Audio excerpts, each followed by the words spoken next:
আসসালামু আলাইকুম সবাইকে। আশা করি সবাই অনেক ভালো আছেন। তো চলে আসলাম এমন একটা ভিডিও নিয়ে যেখানে শেয়ার করব শীতকালে গ্রামের বাড়িতে গিয়ে আমরা সবাই কি করলাম। তো 4-5 দিন ধরে নিজের গ্রামে থাকার পরেও কোনো ভিডিও করিনি, কারণ এবার শুধু এনজয় করছিলাম। আর এইবার আসার 1 সপ্তাহ আগেও আমি বাড়িতে এসে থেকে গিয়েছিলাম। তো আমার আম্মু রাতের খাবারের আয়োজন করছিল, সবার জন্য খিচুড়ি রান্না করছিল। আর আমি 2-3 বছর আগে আমার কিছু মাটির জিনিস বাড়িতে পাঠিয়ে দিয়েছিলাম, কারণ আমাদের ঢাকার বাসায় রাখার জায়গা ছিল না। আর আমার আম্মুর খিচুড়ি রান্না দেখে আমি হঠাৎ করে বললাম যে এগুলো আজকে সব মাটির পাত্রে সার্ভ করব, কারণ এর আগে কখনোই মাটির এসব জিনিসগুলোতে কিছু খাওয়া হয়নি। একদম নতুন যে শোকেসে রাখা হয়েছিল ঠিক তেমনই আছে। তাই মেইনলি কোন কোন জিনিস লাগবে সেগুলো আম্মুর কাছে জেনে জেনে আমি নামিয়ে নিচ্ছিলাম। শোকেস থেকে সবকিছু বের করে আমি আবারও কিচেনে আম্মুর কাছে গেলাম এন্ড দেখলাম যে আম্মু সুন্দরভাবে প্রাকৃতিক ভিউ এনজয় করছে আর রান্না করছে। তো আমার মাথায় হঠাৎ করে আসলো যে একটু গেটটা খুলে সামনে দিয়ে গিয়ে আম্মুকে হালকা পাতলা ভয় দেখানো যাক। যেই বলা সেই কাজ, আমি সুন্দর মতো গিয়ে হাতটা বাড়িয়ে দিলাম। বাট আমার আম্মু ভালো করেই জানে চোর ভূত যা কিছু আছে সবই আমি। এখন আসি আরেক দুঃখের কথায়, যেহেতু মাটির জিনিসের নাম আমি নিয়েছি, কাজ আমি বাড়িয়েছি, তাই আমার আম্মু এগুলো সব আমাকেই ধুয়ে দিতে বলেছে। কিন্তু আমার এই কনকনে শীতে ঠান্ডা পানিতে হাত ভিজানোর ইচ্ছা একদমই ছিল না। সো আমার এই ভিডিওটা করে দিচ্ছিল আমার একটা ভাতিজা। ওকে বলেছিলাম কষ্ট করে একটু প্রত্যেকটা মোমেন্ট ক্যাপচার করতে, আর ও প্রত্যেকটা মোমেন্ট আমাকে শুধু হাসাইছে।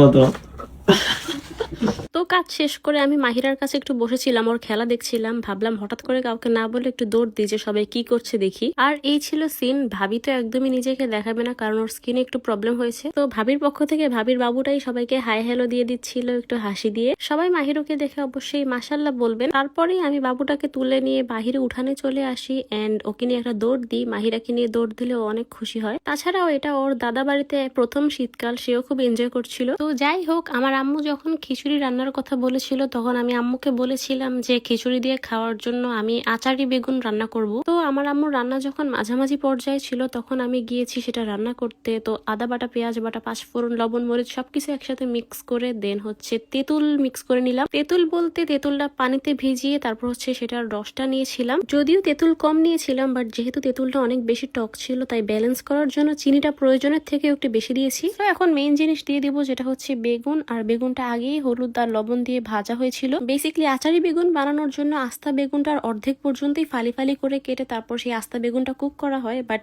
আজকে হচ্ছে ডিফারেন্ট ভাবে রান্না করা হয়েছে, যেখানে বেগুনটা পিস পিস করে কাটা হয়েছে। আর প্রথমবারের মতো এভাবে কেটে রান্না করার কারণে বেগুন দিয়ে আচার বানালে যেরকম টেস্ট হয় সেরকম টেস্ট হয়েছিল। তো আম্মু রান্নার মাঝে একটু রেস্টে গিয়েছিল বসার জন্য, আমাকে বলেছিল খিচুড়িটা একটু নেড়ে চেড়ে দিতে। আমি কখনোই রান্নার মাঝে এরকম গরম অবস্থায় লবণ চেক করতে পারি না। লবণ চেক দির কষ্ট করতেও বুঝে গিয়েছে।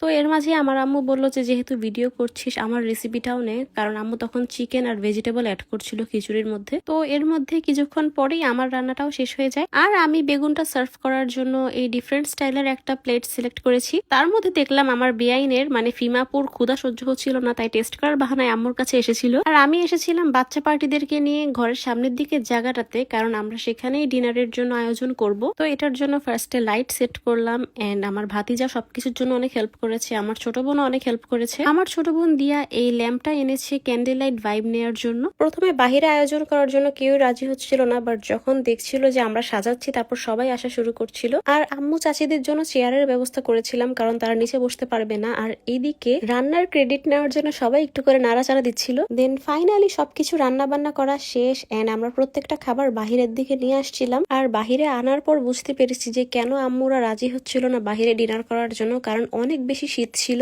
শুধু যে শীত তা না, অনেক বাতাসও ছিল। এই ধোঁয়াটা দেখলেই হয়তো আপনারা বুঝতে পারছেন কি পরিমাণ বাতাস ছিল। শীতকালে এরকম টাইমে মেনলি সবাই বারবিকিউর আয়োজন করে, বাট আমরা একটু ডিফারেন্টলি খিচুড়ির আয়োজন করেছি এন্ড চেয়েছিলাম একটু সুন্দর ভিডিও করতে, বাট ধোয়ার জন্য আমাকে দেখাই যাচ্ছে না। সো এই ছিল আমাদের সেদিনের ডিনারের জন্য মেনলি আইটেম গুলো। আর প্রত্যেকটা খাবারই অনেক মজা হয়েছে, কারণ আমার আম্মুর রান্না অনেক বেশি মজা সবাই বলে। তো এরপর আমার বেআইন চলে আসে প্রত্যেকটা প্লেটে সার্ভ করে দেওয়ার জন্য। সে অনেক বেশি হেল্প করেছে এন্ড তার অনেক বেশি কষ্টও হয়েছে। প্রতিটা প্লেটে প্রত্যেকটা আইটেম সার্ভ করে দেওয়ার কারণে সে একদম লাস্টে খেতে বসে। যদিও আমি নিজে খাওয়ার টাইমে নিজের কোনো ভিডিও করিনি, বাট সবার ভিডিও করেছিলাম। যদিও ফার্স্টে কেউ রাজি হয় নাই বাহিরে ডিনার করার জন্য, কারণ অনেক ঠান্ডা ছিল, বাট পরে সবাই এনজয় করেছে এন্ড এইগুলো করতে আমাকে হেল্প করেছে এই বাচ্চা পার্টিগুলো। আমার খাওয়া শেষ হতে না হতেই আমি বলছিলাম যে এই ঠান্ডার মধ্যে খাওয়ার পরে একটু চা তো লাগেই। ভাবি যেহেতু ভিতরে রুমে খেতে বসেছিল, তাই ভাবি রুম থেকে ডাক দিয়ে বললো যে সে চা বানাবে। আর ওর হাতের চা মাশাআল্লাহ সবসময় অনেক মজা হয়। তো চায়ের ভিডিও করার টাইমে আমার ভাতিজা এক হাতে স্লিভ উপরে তুলে বলছিল যে ও 2 হাত বানাবে, বাট ওকে আমি এভাবে কট দিয়ে দিলাম।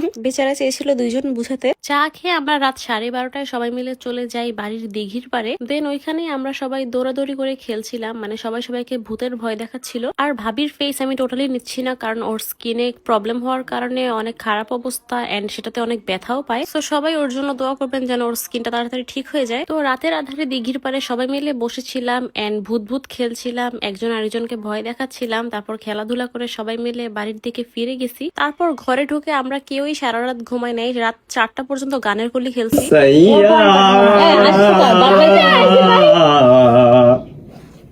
तू जो झूले प्यार से आराम से मर जाओ शेष। সো আজকের ভিডিওটা এই পর্যন্তই। দেখার জন্য থ্যাংক ইউ সো মাচ সবাইকে। সবাই ভালো থাকবেন, সুস্থ থাকবেন, আর আমাদের জন্য দোয়া করবেন। আল্লাহ হাফেজ।